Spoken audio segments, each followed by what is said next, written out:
Good morning, everybody, and welcome to our webinar of today. Today's webinar is again about the CRA Standards Unlocked, and we will be talking more in particular about the cybersecurity requirements for smart meter gateways within smart metering systems. My name is Els, and I'll be moderating the webinar in the background. So that is written, if I'm not mistaken, Enrico, on the next slide. So you will not hear me speaking anymore, but I'll be having a look at the background. And then in addition, I would like to inform all participants that you're all muted during the presentation, so you not have the possibility to speak out loud, but there is a Q&A panel of the webinar here that you can use to submit your questions. Should you be on LinkedIn, X, or Blue Sky, you can talk about the webinar, of course.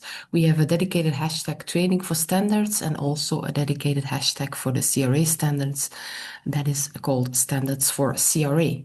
So if you can just click to the next slide, please, Enrico. Yes, that's what I've just mentioned, I think. And then there is a slide on the housekeeping rules with the fact that you're all muted. We're also recording this webinar, so we'll make it available afterwards on our website, and I will inform you as soon as it is available. So without further ado, I think I can give the floor right away to Enrico Frumento, who is here with us today to talk to you about this subject. So please, Enrico, the floor is yours. Okay, thank you, Health. Welcome, everybody. Nice to meet you. So, what we are talking about today. First of all, who I am the rapporteur of the working group number 6, project team 1, which is about the cybersecurity requirements for smart meter gateways. So first introduction, first of all, the agenda of what we are going to cover today. I will cover a bit of introduction of the general concerns of the work we are doing, the legal overview of which that is relevant for the smart meter gateways and the working group structure. Then I'm going through a sort of definition, or let's say primer, on what a smart meter gateway is, what it does, and the aim within a smart grid network. Then I will cover the cybersecurity challenges, first of all, in terms of what they imply, why the European Commission is paying that much attention to this kind of products, and the challenges we are facing ahead. The last part will be about the details of the vertical. That means normative references, the operational environment, the actors, use cases, assets, threats, the risk factors, the requirements, with some examples, and the mapping with the essential requirements, the so-called Annex ZA. Of course, this is an ongoing work, so we are actively writing the document, which is not yet published, but anyway, the structure from the general point of view is relatively clear. So, first of all, the legal overview and working group structure. The first element that is important is the Annex 4 of the Cyber Resilience Act, which is about the critical products with digital element, and the Annex reports especially the second line, in which the smart meter gateways are explicitly mentioned. So by this definition, the smart meter gateways within a smart metering system, as defined by the Article 2 of the Directive of 2019, the number 944, and other devices for advanced security purpose, including the secure crypto processing. Well, first of all, there is a common misunderstanding, of course. Crypto processing is about the processing of data through cryptographic primitives. Of course, that does nothing to deal with the crypto coins, for example.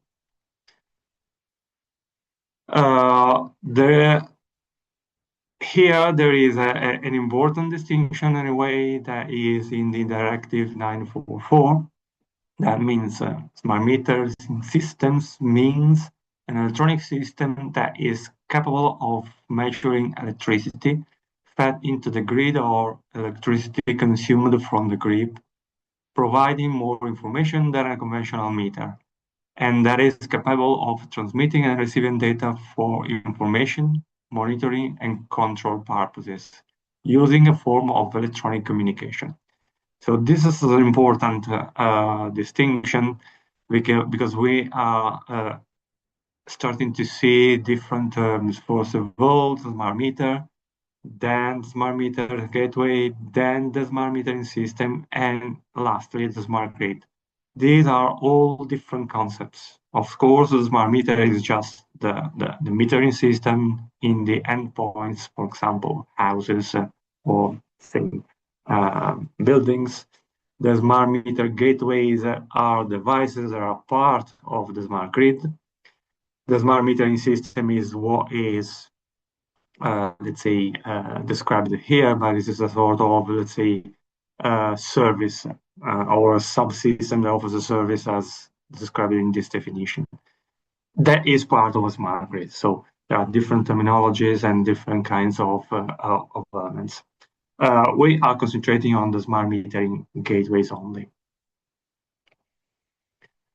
Then there is also another important annex, the Annex 1 for the standardization requests, in which there are different lines. The most important for us is the line number 40, which is about smart meter gateways. There is a little typo on the slide, but anyway, the line 40 reports that European standards on essential cybersecurity requirements for smart meter gateways within smart metering systems, as we defined them before, and defined in the article number 2 of the Directive 944. And other devices for advanced security purposes, including for secure crypto processes. So this is more or less the same kind of definition that we saw for the Cybersecurity Act.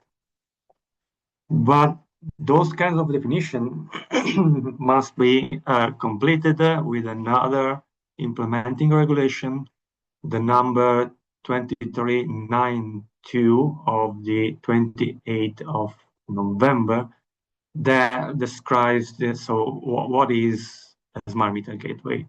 And this is a relatively important definition to read carefully, because it says that smart meter gateways are products with digital elements, so under the definition of Cybersecurity Act, that control communication between components in or connected to smart metering systems, as defined in the previous legislation we saw before, and authorized third parties such as utility providers. So we start to see that there is a system that has connections and a specific role with the smart metering system. It has authorized third parties, and it is able, as the sentence after clearly states, to collect, process, and store meter or personal data, protected information flow by supporting specific cryptographic needs, such as encryption and decryption of data, incorporate firewalling functionalities, and provide the means for control other devices. So it is a sort of really a gateway that governs the flow of data, either for metering data or personal data. It is able to cryptographically handle these kinds of transmissions, and also provides firewalling functionalities to protect the data. But important aspects come after, because there is also a distinction that reports that this category includes, but it is not limited to, smart meter gateways related to smart metering system measuring electricity. As a matter of fact, it also may include smart meter gateways used in other smart metering systems, so measuring the consumption of other sources of energy, such, for example, gas or heat, provided that the gateway meets this description. So With this last a couple of sentences, the European Commission wanted to include not only the smart meter gateways for the electricity, but also, and within a smart grid, but also the possibility to have similar devices, so devices that are able to store, process, and collect meter and personal data, protect them cryptographically, process the data, but in other kinds of let's say, metering systems. So, for example, gas and heat. Given this kind of, let's say, very important definition, we can say, therefore, the smart meter gateway as something that is reported here.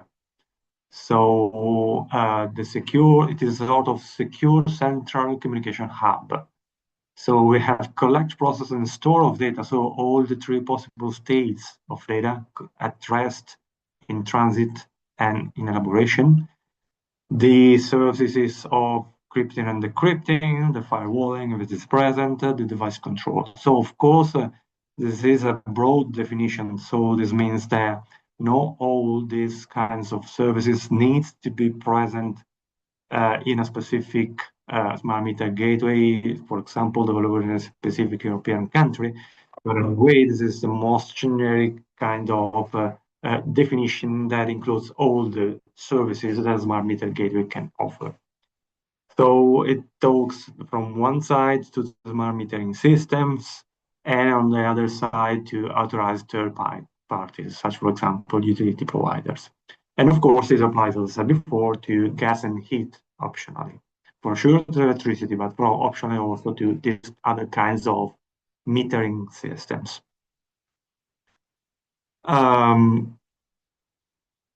It is important, as I said before, to distinguish between the smart meter and the smart meter gateways.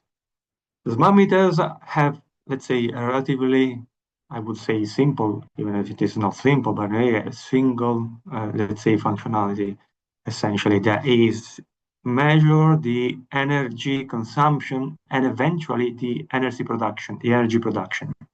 So it is a sort of metering system, and that's all. The smart meter gateway instead aggregates, secure, and forward data to enable secure communication with utilities and third parties. So it is a much more complex kind of functionality. So, given this kind of definitions, we initiated in June 2025 the activities with a group of experts belonging to these kinds of industry across Europe. We started to define the scope definition. The expert group sessions are, let's say, held regularly, weekly, or twice a week. We have several cross-vertical meetings because in one of the slides before you saw that the line on the smart meter gateways is just a line number 40. There are 41 verticals, and of course it is important to have a coordination of these different verticals with all the others. Even if, as we will see afterward, the smart meter gateway is a relatively unique kind of products because it is, as I will say later on, a sort of system of systems. Because compared to other verticals, for example, browsers, chipsets, smart cards, hardware, secure boxes, antivirus, whatever, there are 41 licenses, as I said before, the smart metering gateways are the only among them that is meant to be used in a specific industry. That is the utilities and the smart grid networks. So it is not a kind of product that is going to be used in a heterogeneous kind of environment, but it is going to be used in one single environment, the smart metering systems. Smart meterings, independently if they are measuring electricity, water, or heat, for example.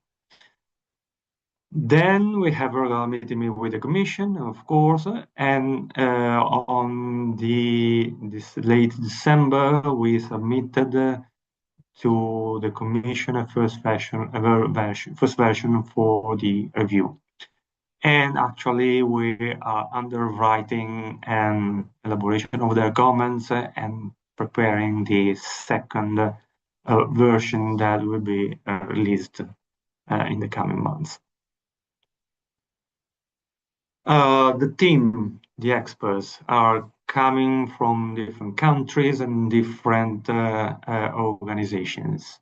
There is, sorry for the pronunciation eventually, there is Torben, which is coming from Kanstrup from Denmark, Willem Strabling, Eugen Meyer, Michael Bass, and so I'm not going to read all of them. And lastly, there is me from Enrico, which is coming from Sheffield. That is not a smart meter gateway producer. Sheffield is a spin-off of the Politecnico of Milano, and is a research and innovation center, a not-for-profit research and innovation center. So, given this, of course, we are always open to new let's say, requests for participation, of course.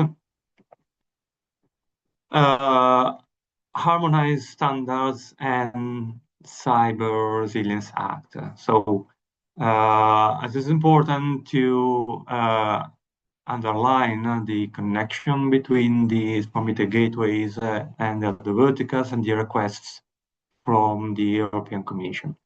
First of all, there is the request for the compliance with the Cyber Resilience Act Essentials requirement that is going to be mandatory by 11 December 2027. So this includes, of course, also the smart meter gateways. There is also a request to create harmonized standards for the possible paths to achieve Cyber Resilience Act compliance, and this is where our work is focusing. And then there is the last request, which is quite important, that is the presumption of conformity. Those of you who participated to previous events on other verticals know perfectly what the presumption of conformity is, but in a way, just in simple words, the presumption of conformity is a sort of, let's say, facilitator for obtaining the compliance. If a producer is compliant with all the security requirements, the mapping between the functionalities, the risks, and so on, then the standards will provide the presumption of conformity that is supposed to ease the compliancy process, essentially. And speaking about the presumption of conformity, I already introduced one of the things that is characteristics of the work we are doing, because one of the things that will come out from the document are the set of security requirements that are grounded on a threat landscape, on a risk analysis, and on the analysis of the different functionalities that are embodied in the single smart meter gateways. Well, I anticipate right now that one of the difficulties of this kinds of market is that the smart meter gateways are quite heterogeneous in Europe. We are ranging from a relatively well-regulated context, such as the industry of smart meter gateways in Germany, to other kinds of products relatively heterogeneous. So the landscape of the technical choices done in the different countries is not all the same. Are not all the same. And this is why we are creating a document that is meant to work with any kind of smart meter gateway. So not only tied to a specific legislation or to a specific country, of course. And most of all, not all of the smart meter gateways are deployed in scenarios or are deployed with functionalities that make them critical. So this is also another aspect that needs to be considered in our document. So, as I said, the standard will cover multiple types of smart meter gateways, and not only the ones belonging to the critical class of smart meter gateways, because as I said, many smart meter gateways deployed in different European countries do not have all the functionalities that I said before, and cannot be indeed considered critical because of their role within the smart meter, the smart grid. But in a way, there are basic functionalities, there are all the types of meter gateways implemented, and optional functionality that, for example, are all implemented in smart meter gateways that are considered to be critical. So this is an important distinction, and we will cover the different classes, the different use cases that to differentiate these kinds of services. So it is important at this stage to clearly say what a smart meter gateway does from a general point of view. Of course, I'm not going into the different national implementations, but in a way, a smart meter gateway is something that talks with different kinds of networks. The wider network that could be public or private, the local metrological network that could be neighbor network or local network, depending on the kinds of smart meter gateways deployment in the grid, the home area network, and the head-end systems. That means the administration and data management networks. So, and for all of these kinds of networks, there are, of course, different kinds of users, devices, operators, and security countermeasures. Of course, for example, the head-end system is the most secure kinds of network because it is used to administer and receive the data management functionalities. But also the others have different kinds of security countermeasures. And here there is a technical report that is the 50572 that is about the functional reference architecture for communication in smart metering systems. It is important to say that it is about the smart metering systems and not about the smart metering gateway, which is a different kinds of objects, of course.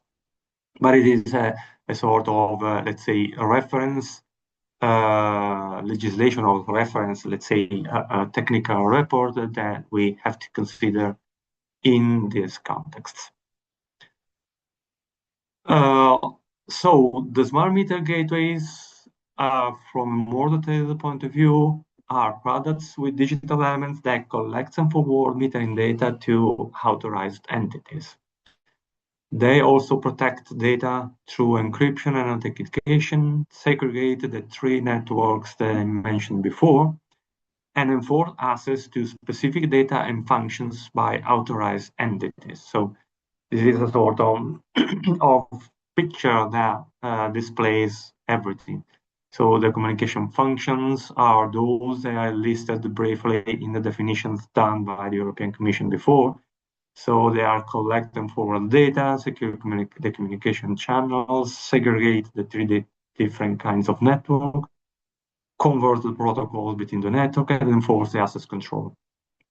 From the data treatment functions point of view, we have the three stages of data: temporary data storage, long-term, and controlled data erasure. So also the erasure or the reset of devices on the field is really important. By the authorizer's point of view, we also have the product management function, so configure network and security, monitor interface and traffic, and enable diagnostic and troubleshooting. And also we have the last category that is the product management function, so configure the network and security, monitor interface and traffic, and enable diagnostics and troubleshooting as well. Sorry. Let me show you these capabilities with more details. The communication function. So the smart meter gateway provides core communication capabilities to collect metering data, secure communication, and manage authorized access. It interfaces between smart meter and metering domain and the wider network by enforcing protocol and access constraints. So the main functionalities could be summarized briefly here. So to collect the measurement data from meters and connected smart metering devices, forwards collected data to authorized entities, protect the data privacy through secure communication mechanisms, preserve the data integrity using encryption and authentication, segregates communication between the different kinds of network, performs protocol conversion to forward messages to smart meters and other devices, and enforce authorization access to specific data and function based on related services. And of course, to prevent data disclosure and data manipulation. So these are mostly the services that are entitled to the gateway part of the name of this kind of product. Then there are the data treatment function. The Smart Meter Gateway supports data handling for operational needs and regulatory constraints. And it provides storage functions for communication and metering data and supports control design erasure alignment with minimum potential requirements. So this means a set of functions. Store sessions credentialed temporarily where required for communication. Buffer the messages directed to smart meter or authorization entities.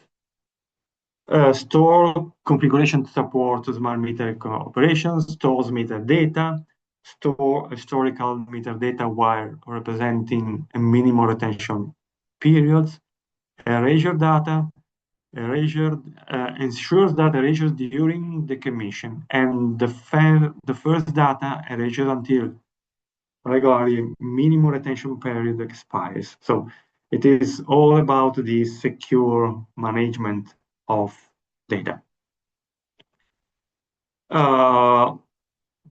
The other function is about the product management functions. The Smart Meter Gateway provides product administration function to configure operational parameters and maintain service operation. It also supports monitoring and diagnostic to collect operational indicator and enable troubleshooting while controlling exposure of sensitive information. This is a list of operations that I briefly summarized here that is about the management of the network interfaces for the administration, the configuration of routing protocols, the administered security policies for the product, the quality of service rule, the system maintenance operations, collect interface statistics, error condition, performance metric, and so on, and enable diagnostic for connectivity performance and configuration issues. So these are functionalities from a broader point of view, and they are also the main, let's say, technical use cases that are offered by the smart meter functions. But of course, there are other functions that are also interesting because not all, well, the functions that I said before are all present in the smart meter gateways, in any kind of smart meter gateways. In addition, so some smart meter gateways can also implement further functions related to advanced cybersecurity tasks, used for example, incorporating firewall functionalities related to direct or remote control of other devices, for example, for metrological and tariff-related data processing, and provision of other smart grid services as well. So it is important to say that if these functions are compromised, of course, let's say, it affects the function of other elements in the smart grid. So including security, authentication, intrusion prevention, and so on. And of course, it can cause damage to a large number of other products or systems or even security and safety for users. And this is essentially the core of why the smart meter gateway can be considered one critical system. But as I said before, the smart meter gateways are system of systems. This means that the smart meter gateway is a complete system that is composed of other kinds of functionalities inside. They have, as I have seen, as I've shown you before, firewalls inside. They have chipsets, operating system. Eventually, they have, in some cases, or can have, in some cases, hypervisors or other types of functionalities that are indeed regulated by other verticals or even cross verticals. For example, they have the cryptographic primitives.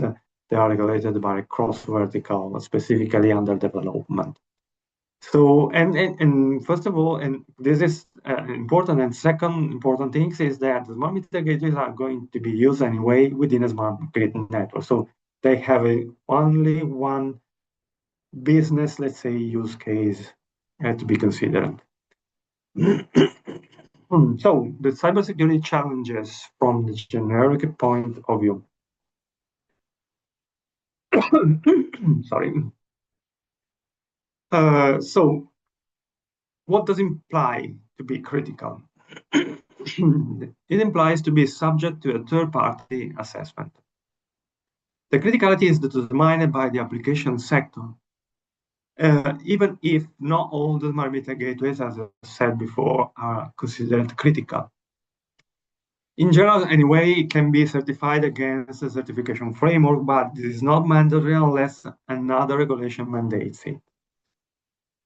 As I said before, there is a quite heterogeneous landscape. For example, on one side, we have Germany, which already provided their protection profiles for the smart meter gateways. They are based on the European common criteria and not yet fully aligned with the Cyber Resilience Act. So it is part of the work we are performing. There are multiple certification schemes and assurance and certification levels applies. And of course, there is an heterogeneous landscape, as I said before. One of the aims we want to achieve with this document is to consider this heterogeneity in the descriptions we are doing. The harmonized standards aim at providing a clear path to presumption of conformity for smart meter gateway producers across Europe. This is the ultimate goal we are aiming to. As I said before, there are different kinds of deployment scenarios as well. I'm just reporting 3 of them, just as an explanatory example. For example, there is a first one, which is the gateway number, gateway letter A, that is located typically inside the consumer's premise, is able to control local consumption, generation and storage, is able to store and process metering data, as enables access to authorized third parties. So it is considered a critical kind of smart meter gateways because it does a lot of functionalities, and because of this role it has inside the smart grid. It is a key component that if it is going to be disrupted, it creates a lot of, let's say, consequences, as I said before. Then there is the gateway type B, which is typically located at the substation level, which is typically a protector or monitored kinds of environment. There is the connected to smart meter gateways in the neighborhood area, passes through encrypted metering data without decryption, and includes data concentrators and remote data processing, if not even autonomously doing this kind of services. So it is a different kind of deployment, I would say. And then there are even different type of grid networks that do not have smart meter gateways defined as I defined it before at all. So no, this is not a kind of product that is, let's say, heterogeneous even in the usage the different grid operators are doing of this kind of products. Why to secure this kind of products anyway? Of course, it's a product of a critical infrastructure. So it is a component of a critical infrastructure, so anyway, it needs to be protected in a way. The risk is to have data interception, manipulation, unauthorized access, privacy problems, critical infrastructures takedown in a cyber warfare context. So different kind of concerns, I mean. And of course, the stability and users' privacy as well. There are some examples of known attacks by this point of view. First of all, manipulation of firmware and backdoors, then the manipulation of actual consumption or generation of data that are fake, the manipulation of commands sent to control units, and the access to historical consumption data, I mean the illegitimate access to this kind of data. Just to name you a couple of examples of known attacks, in 2023 in Denmark, there was a significant sector-wide attack infiltrated to 22 energy companies using the malware that was specifically built for the operational technology context. Through specific, let's say, the impact on smart meter gateways were limited, but in a way it was an important, let's say, signal or alarm that something could happen in these kinds of networks. And also, researchers across Europe confirmed that smart meter gateways are vulnerable through firmware network interfaces and compromised themes or access to API. And this could open the doors to remote manipulation, alteration of data, and potentially even grid disruption. So there is a situation that needs to be regulated, and this was taken by the European Commission. And this is why we are working on this kind of document. Sorry. So one of the things that I said before is the heterogeneity of smart meter gateways. So security features are different across Europe. There isn't a one size fits all. There is a patchwork, I would say, of a varied security capabilities shaped by different national requirements. For example, in Germany, as I mentioned before, there is the BSI-based protection profile, which has this code name 0073 that mandates for rigorous EU common criteria certification for smart meter gateway and is actually setting the high bar in this kind of business. Elsewhere in the European community, there are different security level on what is considered to be critical, and not all of them are, let's say, harmonized in a way. Such complexity raises a fundamental question we are addressing. Which devices must meet the standards? How do we draw the line of this kind of products? And of course, how do we achieve the presumption of conformity that I said before? The aim is to write well, there is another little error to write only once, a standard that covers all smart meter gateways without knowing all possible current and future architecture. So we are building a document that is based on use cases, functional capabilities, and functions of these kinds of smart meter gateways. Let me go inside the vertical standards details. This is the draft structure of the document we are preparing. There is a body in which there is the scope of the document, the normative references, the terms and abbreviations. Of course, these are relatively common kinds of sections. Then there is the section 4, which describes the product context. So the intended product and reasonable and foreseeable use for the smart meter gateways. The main product functions, the main product architecture, the operational environment, the risk assessment framework, the actors, the reasonable foreseeable use case, and the context summary. This is all going to be inside the product context. This is, of course, a draft structure, so it is subject to changes and adaptation, of course. For sure, what remains instead is the clauses number 5 and 6, so the cybersecurity requirements and the vulnerability handling requirements that contain, let's say, they will contain all the security requirements, the security requisites, and the consequences of the threat analysis we have done on the smart meter gateways. Then there are different assets annexed. First of all, the smart meter gateway data assets and the detailed list of functions and the threat landscape and security considerations that we developed, especially to write the sections 5 and 6.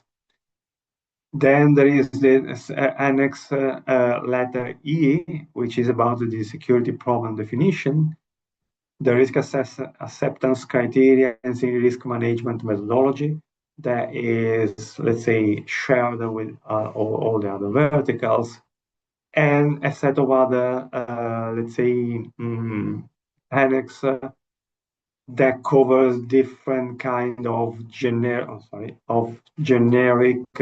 let's say, steps of the securing process. So the life cycle, the relationship with other verticals, the vulnerability handling, the use cases that are going to be considered, I mean, technical use cases, the cryptographic algorithm that needs to be considered, and the security tactic.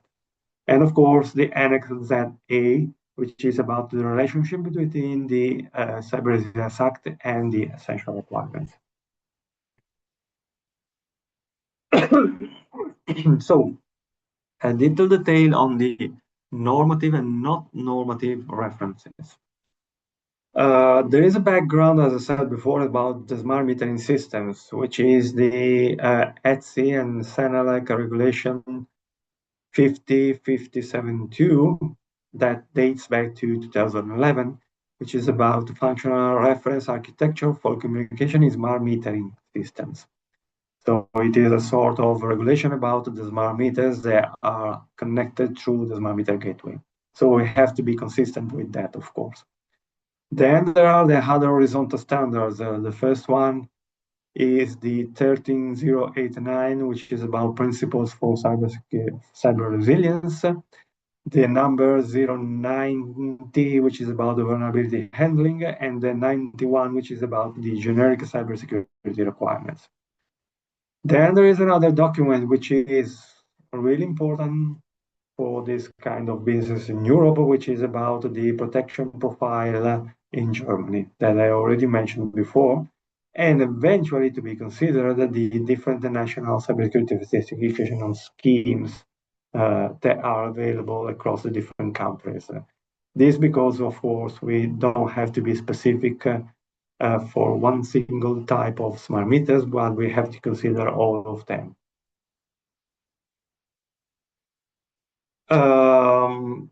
The architecture and main possible functions. So the assessment will consider different kinds of things. First of all, if the capability, if a specific capability is present in a smart meter gateway or not. It will consider also that the implementation can be in hardware, firmware, or a mix of them, and also consider the role of the operational environment.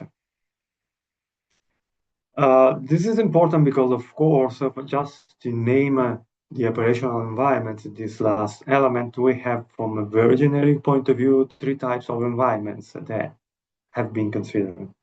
First of all, the uncontrolled environments. So this means, for example, unattended outdoor cabinets. That means so physical access cannot be reliably restricted to authorized person. This is just an example of how the threat landscape modifies in these kinds of different environments. Then, for example, there is another environment that is the controlled environment. So it means the that smart meter gateways are installed in a non-public closed facility with restricted assets, for example, with basic physical protection. So, for example, a secure substation building, which can have locks or closed doors, but is not monitored continuously. And then we have the most controlled kind of environment that is a publicly accessible location with concealing casing and anti-tampering detection.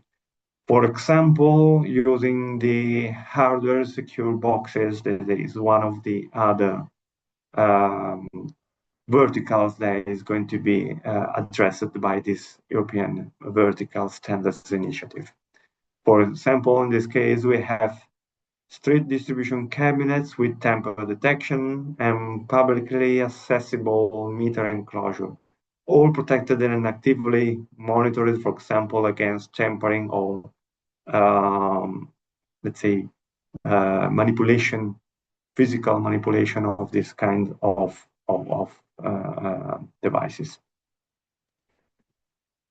Then going down to the different kinds of actors, of course, being a smart meter gateway a sort of device that is in between different kinds of objects between inside the smart grid.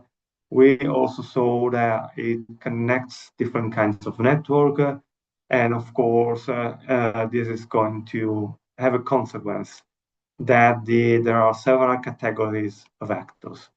We are defining all of them in the document, but just to give you an idea, there are three main categories. For example, the smart meter gateway access, in which there are third parties actors, local users, smart meter gateway administrator, service technicians, operators and admins, external market participants, eligible party metering point operators, and so on. There are the external entities, which means, for example, metering data administrator, manufacturer, smart meter gateway owner, supplier, installer, and so on. And other roles, for example, such as the direct marketers, device operators, service providers, energy service providers, and so on. Just to give you an idea of the heterogeneity of possible actors that are, let's say, in a way or another, getting access to the smart meter gateways in a secure way, providing or getting data from the smart meter gateway.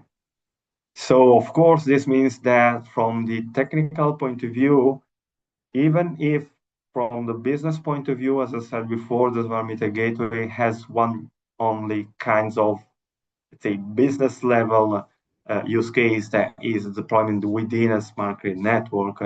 At the technical level, the use cases are, let's say, a lot in terms of users, functionalities, security requirements, and so on. Just to give you an idea of the main topmost kinds of use cases, of course, these are not the technical use cases, so they are not regulating as how a single specific actor is going to interact with smart meter gateway.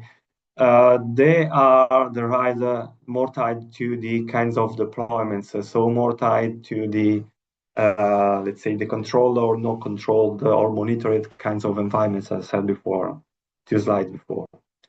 The first use case is about the on-premise deployment. So this deployment corresponds to the local network access point in the reference communication architecture for smart metering systems that is described in the standard for the smart metering system that was developed in 2011.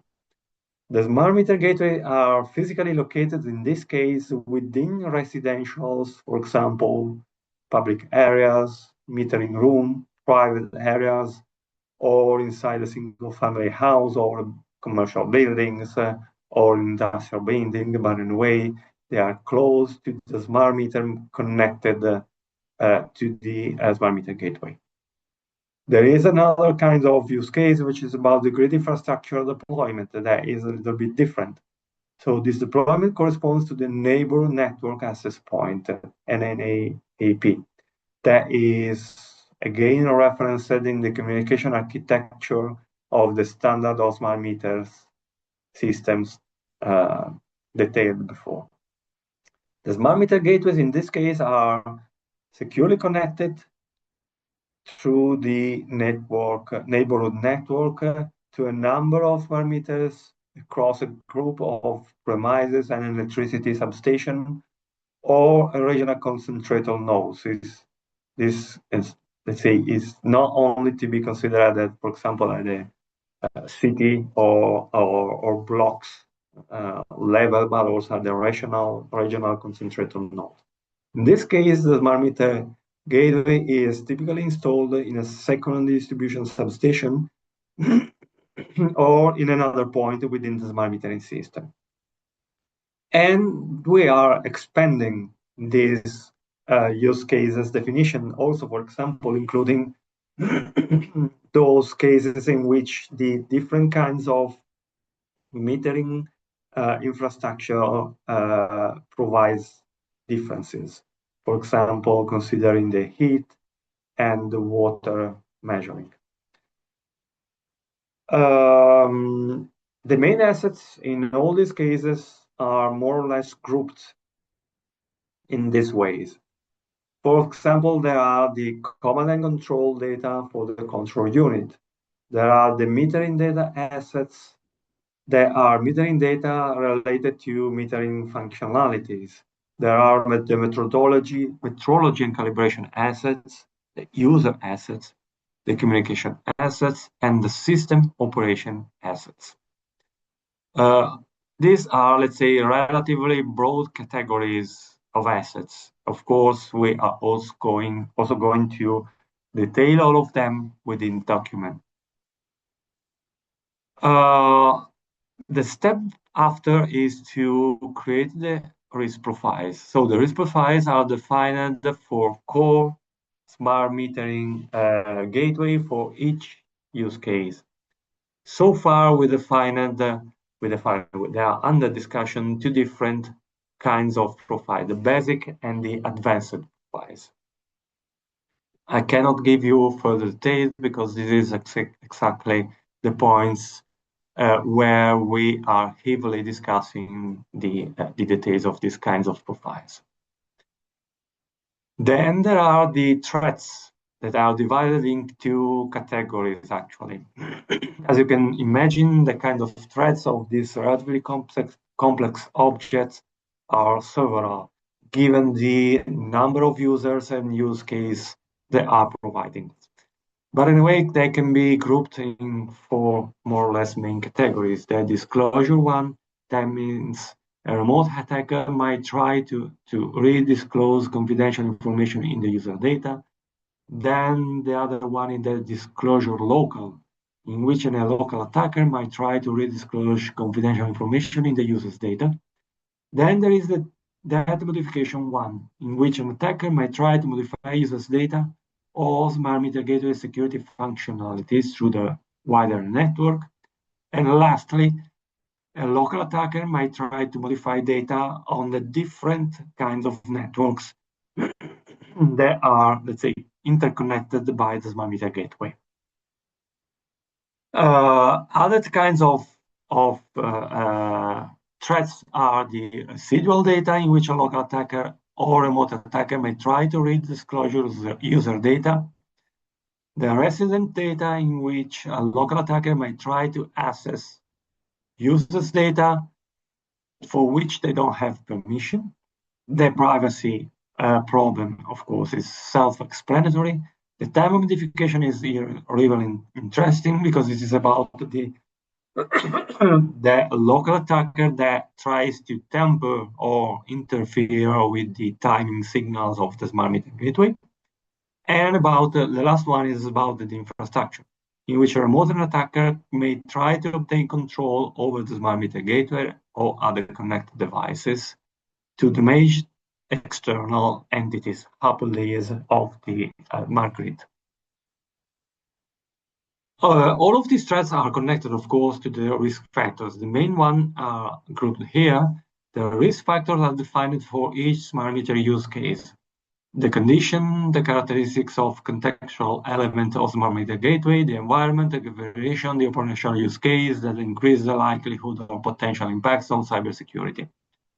The risk factors categories are grouped in main baseline categories, such as, for example, the baseline, the unauthorized access, the management operation, protocol implementation, data operation, and specific risk factors for the smart meter gateway only environment. So this means metering data collection, delivery of metering data to third parties, applying commands to the smart metering gateways, and so on. Why this distinction? Because the except the last one, which is extremely specific to the smart metering gateways, the other one are, let's say, in a way or another, common to any type of, let's say, gateway, even not only those used in the smart meter. So we adapted to the context of smart meter gateway, but in a way they are derived from risks that are common to other kinds of gateways as well.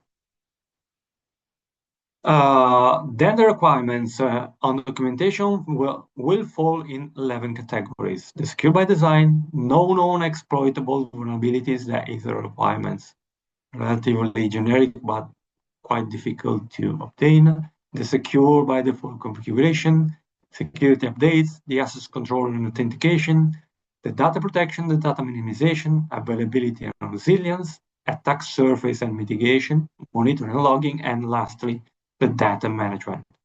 And each of these categories is composed by 4 sections: the applicability, the correlated requirements, and the assessment criteria, supporting the activities, the verdict, and the supporting evidences. And I would give to you an example of this kind of things. For example, about the authorization. The applicability is, this clause establishes requirements for controlling what authenticated users can do on the product. The requirements in this case are 4. There is the requirement number 1, 2, 3, 4, 5. Not 4. The first one is about the product shall implement a privilege separation mechanism that requires user authentication before granting administrative access. And I wrote that in bold because I'm going to show you in detail just this example. The other, for example, are the product shall not allow any user to perform actions beyond the authorized privilege level, and so on. All the others, well, I'm not going to read all of them because anyway, it is important to see what is beneath every line of these. Just take the first one and sort of zoom inside this one. I said that the requirement number 1 is about to verify the product implements a privilege separation mechanism that requires user authentication before granting administrative access. So we have different kinds of activities. First of all, how to verify that this requirement is granted. Of course, this is a temporary example, so it is not yet carved on stone because the document is still a live document. Anyway, the structure is this one. So for the moment, the list of verification are: the manufacturer document describes privilege separation mechanisms and authentication requirements. The product implements privilege separation between administrative and non-administrative access. Administrative access requires user authentication. Authentication occurs before administrative privileges are granted, and so on. You can see there is a relatively long list of verification, and all of them are described in the document. Then there is the verdict. That is a really important aspect to guarantee the presumption of conformity, because of course the verdict is pass if all the following conditions are met, or fail if one of the following conditions is not met. In some cases, there are even if branches. That means that the verdicts is, let's say, conditioned by the presence or not presence of a specific functionality eventually. So in this case, the list is just monolithic, I would say. So the product implements privilege separation mechanisms if the product implements privilege separation mechanisms, administrative access that requires user authentication. Authentication occurs before granting administrative privileges. If non-administrative user cannot access administrative functions, if the privilege levels are defined and enforced, if unauthorized administrative access attempts are denied, if all these kinds of things are enabled, and let's say this is just a presumption of conformity. So the documentation needs to say we are implementing this kind of services, this kind of functionalities. How effectively this kind of functionality is performed, this is another aspect. Then there is the supporting evidence that are explaining indeed how these kind of things are performed. For example, even with this same example, there is the manufacturer documentation describing privilege separation mechanisms, the product configuration showing privilege levels, the test result demonstrating authentication requirements for administrative access, the attempted administrative access without authentication showing denial, the administrative access with non-administrative credentials showing denial, and the verification confirming privilege separation enforcement. And lastly, in this example, the analysis confirming privilege levels are properly defined and enforced. These are all the supporting evidences just for one requirement. And the last part is about the Annex ZA, that is the mapping between standards in the essential requirement of the CRA regulation. There are two main parts, the part 1 and the part 2, in which we already defined that all of the requirements are covered. For example, this is just an example of one line in which the the products with digital elements shall be designed, developed, and produced in such a way that they ensure an appropriate level of cybersecurity based on the risks. For example, this is going to be covered in the clause number 5.2 in the final document. And we already seen that all of the elements are covered by the current document. So this is an important aspect that needs to be presented as well. So the conclusion, after more or less 1 hour of presentation, it is about what's next. Well, of course, the presentation will be uploaded for consultation. You can provide us early feedbacks or questions in the coming days, of course. We are deeply in the writing process, but broadly open to get questions and feedbacks. There is a deep dive session planned shortly. That is a first, let's say, half of what commonly is a deep dive session, because we are heavily in the definition of all these technical aspects. So the first deep dive session will be a 2 hours presentation of our activities. And I will be sided with experts from the smart meter gateways industry, and we will open the questions, comments, and any type of, let's say, feedbacks you may have. Of course, field experts are welcome to join the group through their national standardization bodies and accelerate the completion of the document. The members that I mentioned before are not all the members that are working, just the main contributors, because of course Otherwise, the study would have been, let's say, relatively crowded. But anyway, we are always seeking for additional experts to join the group. And with this, I would like to thank you for your attention. And I have my contacts mainly through LinkedIn, which is, let's say, more handy to contact me, and through all the other channel like and the standard for EU initiative. And this is all from my point of view. Thank you, Enrico. Lucia, is there something you would like to add here, or? Nothing to add. Simply remind you that we will have this deep dive session, and as Enrico stated, and there we have more time to perhaps raise hands and to go into more technical content. So stay tuned and visit our page for registering in the deep dive session. Thank you. Okay, thank you very much. If you don't mind, I would like to launch also a short feedback poll for the attendees. So it's a very short poll asking you 3 questions, asking you for your feedback about this webinar, and we use the answers to improve our webinars in the future, sorry.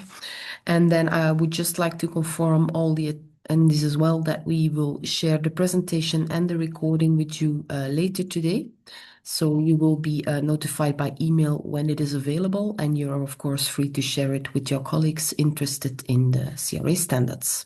So I would like to leave the poll open for a while, and then we can close down the webinar here. Thank you very much, Enrico, for your nice and useful insights, and we hope to see you for the deep dive session. Thank you. Bye-bye. Thank you very much.